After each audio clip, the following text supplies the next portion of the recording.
Okay, now we're going to take a look at how you can do grip and pinch measurements. So this is the dynamometer that I'm going to use. It's set on position number 2, which is the gold standard. And here's the directions that I typically give someone.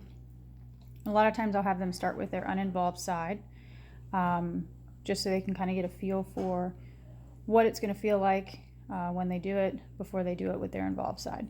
So what I'll do is I'll hand this to them and I'll say, okay, go ahead and hold that in your hand. You're going to keep your elbow by your side, okay?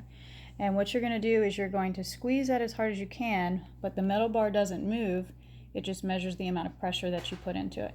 So I'll go ahead and prompt and say, okay, go ahead and squeeze, squeeze, squeeze, squeeze, squeeze hard as you can, and relax. Good.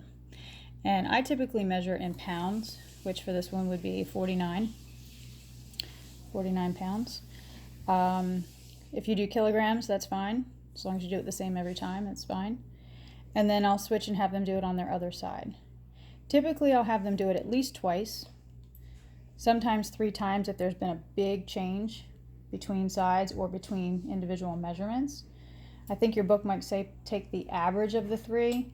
I usually take the best of the 3, particularly if I only do it twice. Okay, now this is the pinch gauge that we're going to use. I typically look at the lateral pinch and the precision pinch.